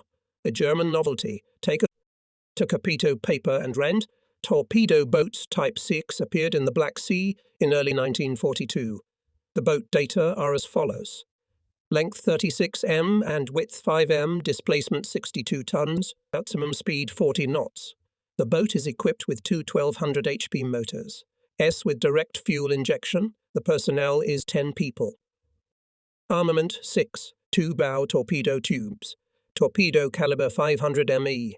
anti-aircraft armament from 1 to 3 20mm guns, used by the enemy when guarding caravans, to patrol duty in their base areas and at night to attack ships on the high seas and communications. The boat Essex is highly vulnerable to gun and machine gun fire, as it has liquid-cooled engines and a stock of highly flammable aviation gasoline. It is saved from the fire of our planes by manoeuvring. Well, let's hunt this predator. But don't get carried away, Avdiev. Remember, we need reconnaissance, not the death of pilots. The facilities in Anapa are a serious thing. There is concentrated a lot of anti-aircraft installations and German airfields nearby. Who to send? I pondered, returning from headquarters. Probably Belozerov. This master reconnaissance, later hero of the Soviet Union, commanded a reconnaissance unit. On Belozerov's cars, we installed improvised homemade cameras. A clever mechanism connected the apparatus with a button. The pilot pressed it, a picture was taken, and the frame was automatically rearranged. I realized that if today's reconnaissance pilot would look at our equipment, installed on the Yaks at that time, this sight would give him a lot of fun minutes. And back then we were proud of the ingenuity of our craftsmen. We could not wait for the new equipment to arrive, and as far as possible we looked for a way out of the situation by our own efforts. The fighter wing, which I led, covered the scouting wing. Clouds helped us. Probably Hitlerites decided that in such weather to wait for danger from nowhere. No messer flew up from their airfield. Belozerov's apparatuses did not fail this time. On the developed film were clearly visible torpedo boats and landing barges of the enemy. Small white dashes, beaming away from the pier lines, were clearly visible on the pictures. But the Germans, of course, could not fail to notice our scouts. And they clearly imagined what would follow their appearance. Hitlerites will not wait. They will disperse the ships in the bays, will hide them in places not visible from the air. Delay here, if not death, then the lost operation is similar. I request permission from headquarters for a combat flight. I get permission. I call the commander of the attack aircraft. Muddy, it's time. Such operations are not new to our colleagues. Their rockets, Eurasian guns are perfectly adapted to attack torpedo boats. I can see the attack planes taking to the air link by link. Do a circle over the airfield. It's time for us. Take off. We split in the air into 2 groups, a cover group and a strike group. The first will cover the attack planes directly. The second, to block Hitler's airfield. I'm at the head of the strike group. Having taken off last and checked that the groups are assembled, I lay down on the route. I look around. Pilots, clearly maintaining intervals, follow the lead. 6 Ilishingo in formation bearing. We fighters in pairs and fours. First of all, stealth. If not 100, then at least 75% of the success of our plan depends on it. When we reach the sea, we switch to soaring. Below, only 30 to 40 meters away, the sea rages under the planes of the machines. A sharp December wind drives cold water dust over the waves. It seems that the splashes from the mighty shafts clashing in a fierce battle are about to cover the airplanes. The guys' nerves are strong. No one is tempted to go a little higher. At Abro-Dürzo, we pass even below the cliff. It is a bit risky, but we will not be spotted from the shore. At Anapa, the mountains are getting lower. It's time. I break forward with my wingmen and go to Hitler's airfield. It is necessary to have time to prevent the takeoff of German fighters, otherwise the attack may be thwarted. I divide the strike group into subgroups. A pair of Senior Lieutenant Protasov will cover me. Protasov, a reliable bodyguard, an excellent pilot. He never lost the leading and not only well covered, providing the attack, but also when the opportunity to strike a quick, irresistible blow. He has more than one victory on his account. Ivan Ivanovich is the navigator of the regiment, not a small chief, but extremely modest comrade, so he always walks behind the wingman, and any of the pilots considers it an honor to fly with him. At speed approaching the airfield, and I must say we barely had time. A pair of Me-109s are taking off. We attack from the start. The front messer exploded. Thick black smoke covered the runway, for seconds overshadowed the second, and the eyes hit almost at random. Perhaps this is called military happiness. As soon as the high column of clouds fell, we saw that the second messer was on fire. Now not to let the others take off. We hit the cars, gunners, people running to the fighters. 1, 2, 3 figures, frozen motionless on the ground. The airfield is blocked. I see, as in a few minutes enter into battle groups covering ill. It is from the neighbouring German bases had time to approach the fighters. And at the same time, having gained altitude up to 600 metres, the attack planes are falling on the port. Fiery tails burst out from under the planes of the machines. The Ares came into action. Cannons are beating. In 1, 2, 3 places burst into flames BDB, high-speed landing barges. From a direct hit of a shell splinters torpedo boat, another is enveloped in a cloud of white smoke. It is torn by fiery lightning. Apparently, the boat exploded torpedoes. The second run, the third. On the rushing on the embankment and piers Hitlerites falling small bombs, and again flare up like candles, barges and boats. Two Me-109s are coming in the tail of Mikhail Grib. Engrossed in the battle, he seems not to see the danger. Pay attention, Grib. You are under attack? Yes, our Decian got into a jam. Fun-loving joker now not up to jokes. The only thing that manages to Grib, lightning throws the car in a flip, escapes from under the blow. We can put up with that for the first time. I rush to help, but I am preempted by 2 yaks. It is Protasov opens fire from afar. The Germans departed, leaving a trail of machine gun fire on the plane of Grib. However, he noticed it only after returning to the airfield. Got carried away, you know? Excused himself. I wanted to dive and work the cannon. We had a big fight, 9. Someone, but Grib knew very well that the price of such passion, the loss of vigilance in battle, the price of life, and we already almost every day buried friends. Circumstances were such that earlier we had not had to face German flying boats of GM-138 and GM-140 type, soon christened Hamburgs by fighter pilots. Most often the Germans used them as bombers, torpedo bombers and scouts on the high seas. It would seem where they could resist high-speed fighters. But they not only resisted, but also carried out the task and most often at first quite freely evaded our pursuit. It would have gone on like that for a long time, if soon we had not managed to unravel their several very unsuccessful meetings with the Hamburgs forced us to analyze their tactics. German flying boats operated at minimum altitudes. Most often went on a glide path. They tried, as a rule, to use low clouds. When our fighters appeared, they pressed to the water, almost touching the surface of the sea with their hull and floats. If a fighter attacked the Hamburg in this position, it would almost inevitably crash into the sea. When it was not cloudy, Hamburg tried to go to the sunlit surface of the sea. This made it difficult to observe them. In the event that a collision with fighters became inevitable, the Germans successfully maneuvered speed. Seeing our attacking aircraft, the Hitlerovets immediately reduced speed to the minimum. The fighter would rush past, and the gunners of Hamburg were at this time on it cannon and machine gun fire from the front cabin of the flying boat. In the shortest time, we had 5 meetings with machines of this type, and we managed to shoot down only 1, despite the fact that the battles involved the most experienced of our pilots, who already had on his account up to 7 or 8 downed enemy aircraft. Once Alexeyev and Danilko covered at the transition leader Kharkov. Suddenly, in miles 80 from the coast, appeared GM-140. From a distance of 500–400 meters, pilots went into a frontal attack on the Hitlerite. It would seem that the outcome was predetermined, but Hamburg turned out to be unharmed. At a great speed, the fighters, showered with a hail of bullets and shells, rushed past the enemy. 2 repeated attacks from behind. 1 from above from a distance of only about 200 meters. No results. The Hamburg seemed to have a little engine trouble. It was running out of fuel. Alexeyev and Danilko turned to their airfield, Hitlerovets, towards Turkey. Sedushkin and Mikhailov, marching on Yak 1, met with Hamburg 40 miles from the coast on the traverse of Gagra. 5 times they attacked the flying boat. From above, from behind, from a distance of 150 meters. All they managed to do was to kill the gunner in the rear cockpit and damage the engine. The ammunition was used up, and the pursuit had to stop. The German left again in the direction of Turkey. What are they, bewitched or what? Alexeyev grumbled. As they grabbed, and he slips out. Commented Mikhailov. The sad chronicle of failures continued. December 22. Alexeyev attacks Hamburg on the traverse of Gudota. Failure.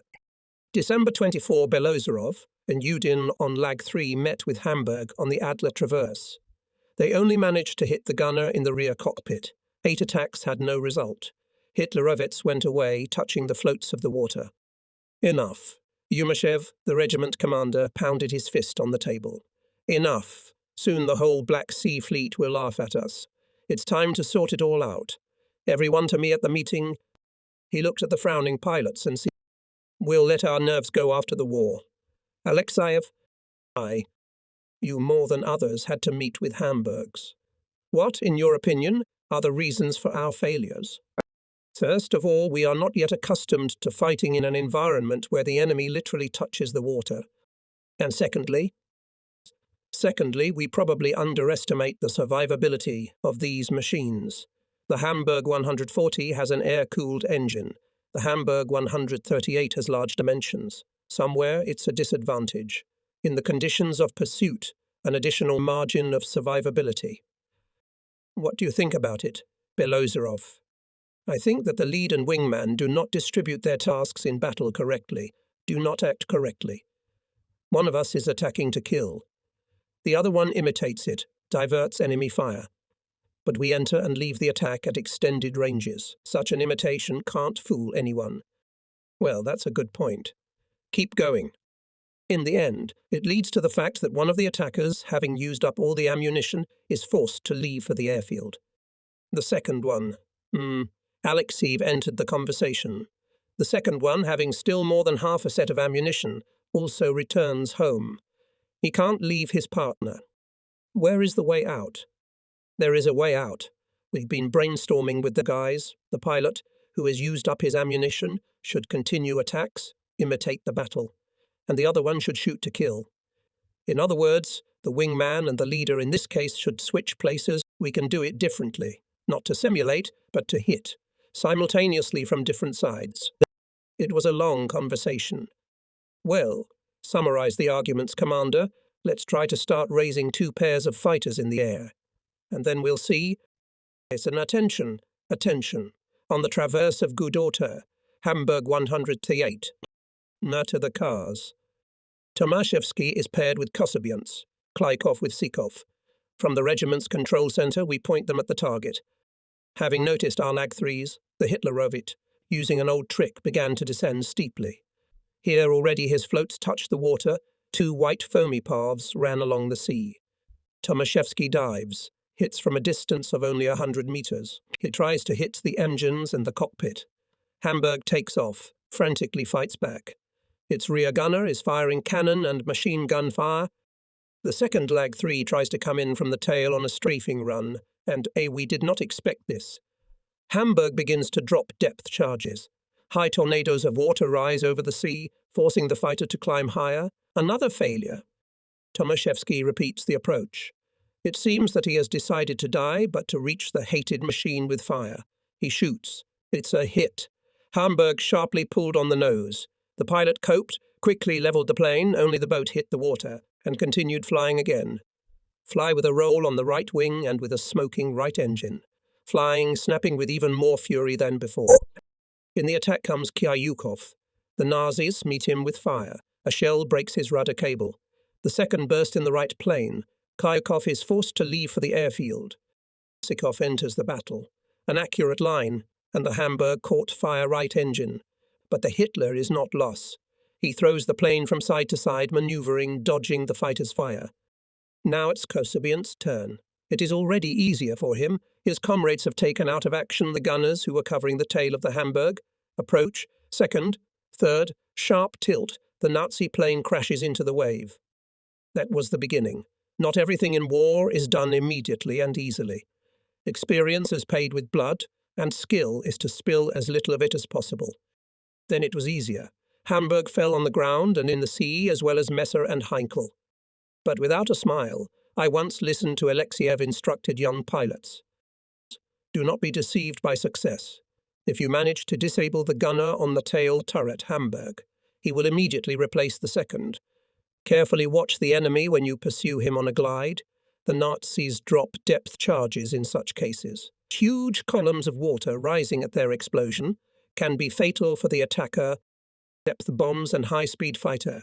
If someone had told me earlier about these 2 concepts, I would have thought that I saw before me either a profane or a joker. and the technician of Lyubimov's Cobra anxiously called his friend aside. I don't know what to do. The commander himself decided to go into battle today. It's crazy. He will be shot down. He has such a long break. And his legs? I know, but he gave orders. Shouldn't we tell someone in charge? You're crazy. After this, he'll expel me from the regiment. Guys, you're wrong in general. Intervened in the conversation came motorist. After all, Lyubimov is a pilot. But if you were a pilot yourself, the motorist turned to the technician, would you be able not to fly? It is clear that he could not. And then Lyubimov needs to believe in his own strength again. Probably the motorist was right about something deeply important, because after the news of Lyubimov's decision to go into battle quickly spread around the airfield, no one dared to dissuade him. Neither the technician, nor the chief of staff, nor the commissar of the regiment. But were they worried? Yes. But there is the highest right on earth, to feel in formation, to be a fighter when the country is bleeding. And somewhere in the depths of their souls everyone felt. This right cannot be taken away from Lyubimov. He is not such a man to agree to persuasion. Yes, admittedly, all of them, now looking at the commander's Cobra with astonished admiration, secretly believed that in Lyubimov's place each of them would have done exactly the same thing. Lyubimov had not yet had time to really master this machine. Be that as it may, but with the first alarming blow of the battle bell Cobra, Lyubimov went into the air, covered the commander, Captain Kisyak. Having reached Arkhipov at a strafing run, the pilots gained altitude. And just in time, from the side of the Blue Bay, two Mi-109 were rapidly approaching the airfield. Probably, Hitlerites were sure that they provided themselves a stealthy approach. In addition, such confidence was fueled by memories of the recent battle, when the Germans managed to hit two of our machines over the airfield, and Lyubimov and his Eagles had to listen to far from caressing the ear reflections of Commander Tokarev. In the headphones sounded selective German swearing. The Nazis did not expect a frontal attack and were clearly not prepared for it. But we must give them credit. They were not confused. In any attack, the one who has stronger nerves wins. If you turn away a little, and your plane will be blown away by cannon fire. Slow to get out of the attack, you will collide with the enemy and a pile of smoking wreckage collapse to the ground.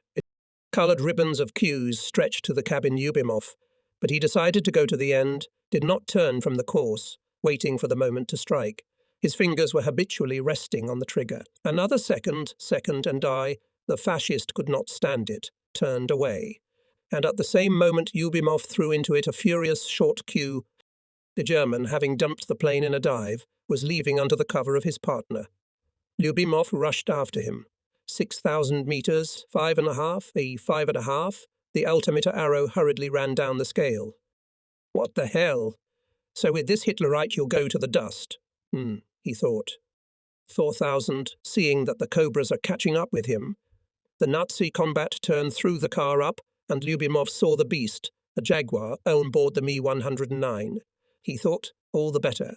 There is an opportunity to try the forces. And the battle began again. A line, the second, black smoke jet, burst from the engine of the Mi-19, and yellow flames ran to the black cross on the plane. And at the same moment, Lyubimov lost the Yeni. The German entered a thick cloud. Did he miss it? Lyubimov broke through the clouds upward, stood in a turn. No one. Passed almost above the ground, again steeply took up and again saw a couple of fascists. The glowing barrels of cannons and machine guns threw out fire. What am I doing? The thought burned the pilot's brain.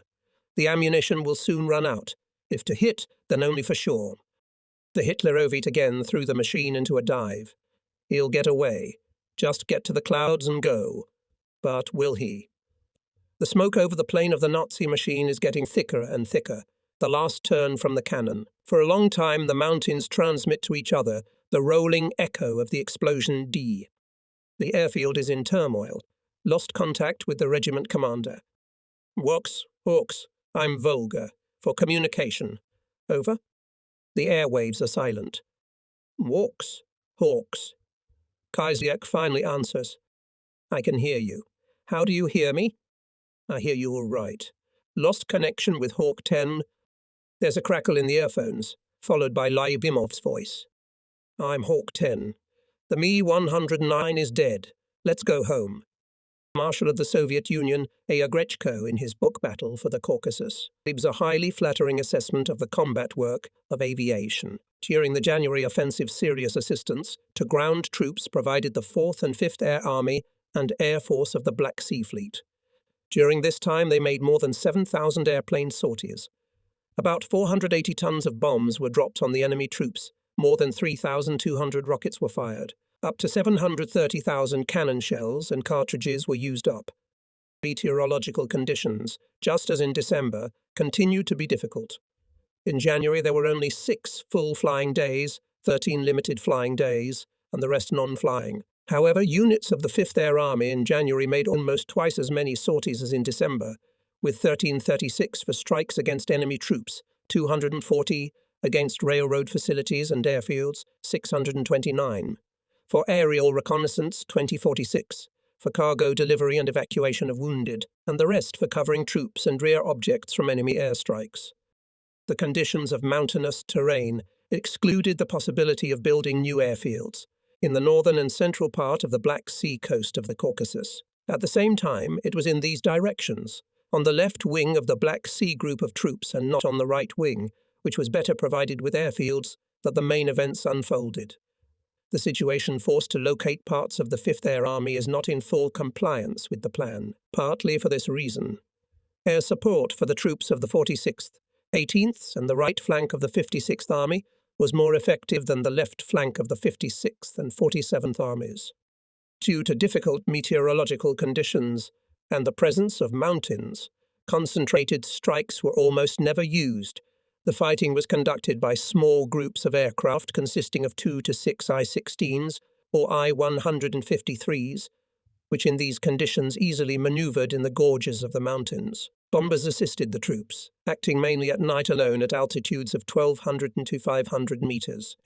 Along with the support and cover of ground troops, units of the 5th Air Army struck at the railroad junctions and station sales, Kropotkin, Armavir, Belorushenskaya, Krasnodar and Krimskaya in order to disrupt the orderly withdrawal and regrouping of any troops.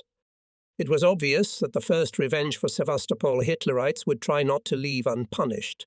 Otherwise, we just did not know the enemy well. In Gelendzhik, we're preparing to repel a massive raid. Wait for guests. We were advised by the headquarters. You won't get away with it so easily. It didn't take long for the Germans to arrive. Early in the morning, black dots appeared from the sea, rapidly approaching the bay. The observers counted, confused. Somewhere between 80 and 100, reported the posts. Types of aircraft: He-111, U-87, Mi-109. Height: 3,000 or 4,000 meters. They are heading for Gelendzhik. The Emsingner regiment took to the air. The tension of expectation worked. Every nerve was like a spring. People acted with speed unthinkable, almost fantastic. Apparently, the Germans expected to meet resistance, but not by the forces of an entire air regiment. The air was filled with radio chatter. Achtung, Achtung, Yakai. Yex. The German radio warned their own. To protect the base from a blow, near the real Gelendzhik was built a fake town. More than once and more than twice it has misled Nazi pilots, and now a group of Heinkels is rushing to this artificial Gelendzhik. We need to support the Germans in their holy ignorance. Amazing, follow me. I see the target. My Chief of Staff, Major Lakinsky. He leads out fighters to intercept enemy vehicles. The distance between the enemy is shrinking. The German echelons have stretched into the depths. The regiment is reorganizing. The front group, led by Major Lakinsky, comes within striking distance. Attack. Heard the voice of the leader. 9 Heinkel, going at the head of the column, not reaching 15 kilometers to the target, dropped bombs into the sea. The planes turn around, scattered, withdraw. There is no time to pursue them now. Several groups of U-87s are rushing to the real city, to the base, to the ships. Lakinsky's group is rebuilt again, rapidly gains altitude, and from above collapses on the head column of bombers. They'll decide to cover the picture of the battle as a whole. Other squadrons attack almost all stretched groups of enemy machines. The battle raged across the entire front. Everything is mixed. To what was happening now in the sky was impossible to find a comparison. Linked in a cascade of inconceivable figures of airplanes, it seemed a miracle not to ram each other. Multicolored traces turned the sky into a patchwork carpet, torn every second by lightning explosions.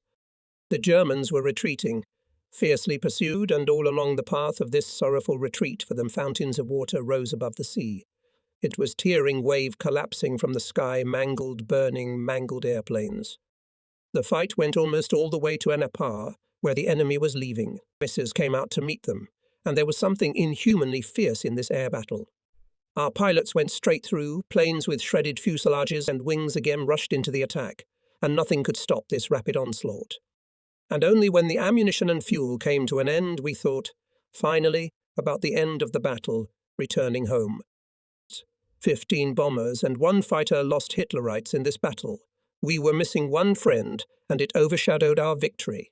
But war is war. It is not without losses. One can honestly look into the eyes of people if the victory is won with such a score, though marred by the bitterness of loss. The revenge turned out to be a complete, crushing failure for the Germans. I do not know who in Hitler's headquarters received for this action, who and what arguments for and against, but such massive raids of enemy aircraft from that day sharply reduced. Hitlerites preferred to act in small groups, reliably, as it seemed to them, covered by fighters. Why it seemed to them, they did not take into account again the obvious truths. Besides the generally accepted military arithmetic, in the air there was an incomprehensible arithmetic, the Soviet arithmetic, which did not fit into the numerical calculations and broke all the most carefully thought-out plans of the enemy.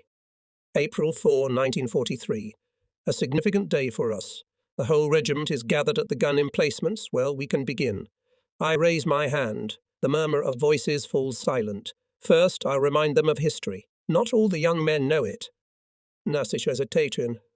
I began, our unit celebrates a glorious anniversary since the day of awarding the High Guard rank, won in the brutal battles with the hated enemy, the Nazi invaders. In the heroic Odessa was born fighting glory of the unit. With the arrival in Odessa on the same day, the pilots of the squadron, 4 times decorated Demchenkos, stormed the enemy's manpower and equipment. The first battles with the enemy showed the readiness of pilots to fight, sparing neither blood nor their lives. In one of the air battles near Odessa, Komsomol Lieutenant Berishvili shot down 2 fascist airplanes over the front line. Returning to the airfield, he saw that a group of German fighters attacked the plane of the commander Demchenko. Berishvili already had no ammunition. Without hesitation, the Falcon rammed the enemy plane, saved the commander, and died a hero's death. Bravely and skillfully fought near Odessa pilots Matevev, Tomaszewski, Shukotsky, and many other of their combat comrades. Meanwhile, 2 of our squadrons helped our troops to repel the onslaught of fascist hordes at Pirikop. And here the pilots showed themselves selfless defenders of the Soviet land. The feat of Sergeant Sokolov is unforgettable. His airplane was hit by anti-aircraft fire and caught fire over the territory occupied by the enemy. The brave patriot of the motherland decided not to jump with a parachute, preferred heroic death to shameful captivity, and crashed into the enemy convoy on a blazing car. With special passion and courage, pilots and the entire personnel of the unit defended the city of immortal glory. 7. In the hot days of the December and June assault, our pilots bravely engaged in air battles with superior enemy forces. Not once turned the praised German aces into flight, one after another shot down fascist planes. For one day alone, December 17, 1941, 9 enemy planes were shot down over the city, and ours returned to the airfield without losses. In the fire of the grandiose battle for Sevastopol brought up and hardened remarkable cadres of fighter pilots of naval aviation. In one of the June days, hero of the Soviet Union Alexeyev paired with pilot Danilko bravely entered into an unequal battle with 6 Mi-109. In this battle, the Black Sea fighters shot down 2 Predators, and the rest were forced to run away shamefully. 8 months of Sevastopol defense abound with such vivid examples of heroic and masterful combat work of our pilots. The names of brave pilots: Alexeyev, Moskalenko, Grib, Spirov, Kologrevov, Protasov, Bondarenko, Sikov, Katrov, Kirilenko, Bogdanov, Rybalko, Silin, and many others, are known to all defenders of the heroic city. In fierce battles with the fierce enemy, they honorably carried the honorable title of guardsmen. Then I turn to our everyday life, not forgetting for a minute about our other cities, which are still in the hands of the enemy. The pilots of the unit tirelessly destroy the German vultures on the Caucasian coast of the Black Sea. Only for March of this year in air battles shot down 36 enemy airplanes. Every day, this account increases. Our pilots show the maturity of experienced airfighters, the ability to beat the enemy for sure. The other day, hero of the Soviet Union Grib with pilot Lazutin, flying out for training, met in the air a group of German bombers accompanied by Messerschmitts. Black Sea bravely entered into unequal combat with 4 Mi-19. 2 air pirates were shot down, and the second pair turned into flight. Meanwhile, hero of the Soviet Union Moskalenko, fighter guardsmen Zyblitsev, Chavony, Kostyukov and Kuftin took to the air. They attacked the bombers and shot down 4 U-87s. Also remarkable is one of the last battles, conducted by Communists Dobrov, Rumyantsev, Kostyukov and Tarasov against 27 Messerschmitts over the Kerch Strait. Not embarrassed by such a large superiority in the enemy's forces, they fought in true Guard style, and won. Each of them shot down 1 Mi-100. Not knowing fatigue, our technical staff works on preparation of airplanes for combat sorties. Especially it is necessary to note technicians Kirian, Makrenko, Berlikov, Kulakov, Yudin, Glushkov, Simin, Melnikov. With their selfless labour at the airfield, they ensure victory in the air. I tried not to forget anyone. In a combat situation, a kind word of support means too much. On the significant day of the Guard's anniversary, the personnel of the unit swear to the Soviet people every day to increase the combat score. Tirelessly improving combat training, mastering new techniques of air combat, we will do our best to honourably carry out the order of the motherland. In the battles for the defeat of the hated enemy, we will continue to piously preserve the honour of the Guard's banner. We swear, I say loudly, and people repeat after me 3 times. We swear, we swear, we swear. A powerful rumble of voices rolls over the airfield. We remember the words of our Guard's oath. To fulfill the combat order of the command, to achieve complete victory over the enemies of our homeland, I will spare neither my blood nor my very life. My motto is victory or death. In the face of the Soviet people, I swear not to disgrace the honourable title of Guardsman by any act, and to cherish the Guard's banner of the unit in battle as the high honour of our great motherland. I open my notebook and read. Tanks, 19 armoured cars, 17 cars 650, Z guns, 118 soldiers and officers, 32,410 field guns, 36 tanks, 82 tankers, 7 wagons, 1467 mortars, 283 horses, 2,391 ammunition depots, any 22 fuel depots, 46 cavalrymen, 100 machine gun nests, 128 aircraft shot down in aerial combat, 180 destroyed aircraft on the ground, 53. This is the regiment's combat score. It looks pretty impressive, and we have something to be proud of. There is something to report to Motherland. Keep it up, comrades of the Guards. I don't want to worsen or correct history here. Only after the rally, one of the pilots stood up and recited a poem. The soldiers kneeled on their knees.